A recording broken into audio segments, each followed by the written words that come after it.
প্রেম কিংবা বিয়ে যেটাই করেন, করলে ভদ্রলোকের সাথে করবেন, না হলে সারা জীবন একা থাকবেন। নিজে টাকা কামাইবেন, ঘুরবেন ফিরবেন পরিবারের মানুষগুলোকে নিয়ে, আর সম্মানের সাথে বাঁচবেন। যে মানুষ কথায় কথায় তার মতের অমিল হলে অসম্মানজনক কথা বলা শুরু করে, গালি দেয়, ওইটাই তার আসল চরিত্র। এমন মানুষগুলো খুবই ভয়ানক। যাদের মধ্যে নম্রতা ভদ্রতা আছে, সে গালাগালি করে না বা অসম্মানজনক কথাবার্তা বলেন। এমন মানুষগুলোকে ছাড় দিয়ে যত চলবেন, ভালোবাসা দেখাতে যাবেন, নিজের লস।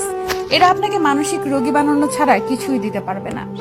এমন সম্পর্ক থেকে যত তাড়াতাড়ি সম্ভব বের হয়ে আসা উচিত। কেউ কারোর জন্য মরে না। জীবন নষ্ট করার জন্য একজন অযোগ্য লোককে নিজের জীবনে জায়গা দেওয়াই যথেষ্ট। বারবার নিজের অসম্মান হজম করে নিজেকে না মেরে একেবারে এমন অসুস্থ সম্পর্ক শেষ করে নিজেকে মুক্তি দিয়ে দেখেন, আপনার জীবনে উন্নতি হবেই। একজন সাপোর্টিভ সঙ্গী পাওয়া ভাগ্যের ব্যাপার। যে মানুষের মাঝে ভদ্রতা আছে, তারা তাদের দায়িত্ববোধ সম্পর্কে জানে। তারা অন্যের জীবন নিজের নিয়ন্ত্রণে আনার জন্য মরিয়া হয় না। আমি আমার পরিচিত এমন অনেক মানুষ চিনি যারা জীবনে অনেক ভালো কিছু করতে পারত, কিন্তু তাদের জীবন নষ্ট করে দিয়েছে তাদের জীবন সঙ্গী। আবার এমন অনেক মানুষ দেখেছি যারা জেনে শুনে ভুল মানুষের প্রতি ইমোশনাল হয়ে নিজের ক্ষতি ডেকে আনছে। ভালোবাসলে আগে নিজেকে ভালোবাসা উচিত, এরপর অন্য কেউ।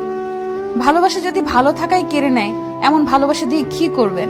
মানুষ চোখের জলের মূল্য ততদিন বোঝে না যতদিন না সেটা তার নিজ চোখ দিয়ে বের হয়।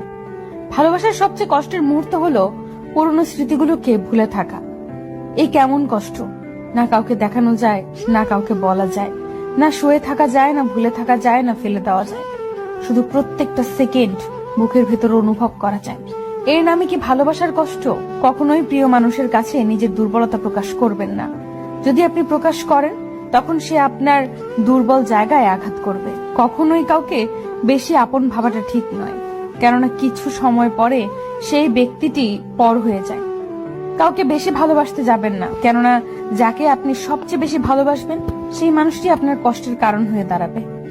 যদি কেউ বুঝতে পারে আপনি তাকে মন দিয়ে ভালোবাসেন, হয়তো প্রথম প্রথম সে ঠিকই আপনাকে ভালোবাসবে, তবে ধীরে ধীরে দেখবেন পরিস্থিতির সাথে সাথে সে পরিবর্তন হচ্ছে। তখন আপনি তার কাছ থেকে দুঃখ, কষ্ট, আঘাত, অপমান, অবহেলা, প্রতারণা ছাড়া আর কিছুই পাবেন না। কুকুর মার খেয়েও বিশ্বাসী থাকে, আর মানুষ ভালোবাসা পেয়েও বিশ্বাসঘাতকতা করে। নিজের প্রতি ভরসা আর বিশ্বাস করতে শেখো।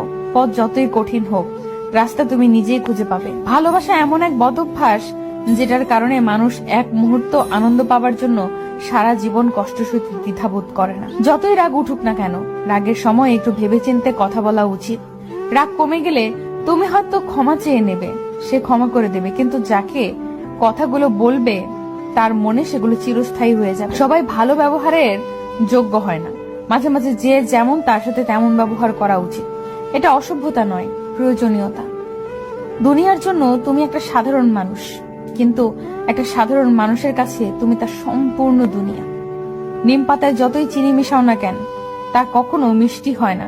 ঠিক তেমনি কিছু মানুষকে যতই ভালোবাসা দাও না কেন, তারা কখনো আপন হয় না। প্রত্যেকটি মানুষের জীবনে একবার প্রেম আসে। সে প্রেম কারো জীবনে এসে সুখ দিয়ে ভরে যায়, আবার কারো জীবন থেকে সুখগুলো কেড়ে নিয়ে দুঃখ দিয়ে ভরিয়ে দেয়। তখন মানুষের জীবনে শুধু কষ্টই রয়ে যায়। যদি ভাগ্যক্রমে তোমাকে পেয়ে যাই, তাহলে তুমি হবে আমার সবচেয়ে বড় উপহার। একটা বাস্তব কথা কি জানেন? আমাদের পছন্দের মানুষগুলো কখনোই আমাদের হয় না, কখনোই না। পৃথিবীতে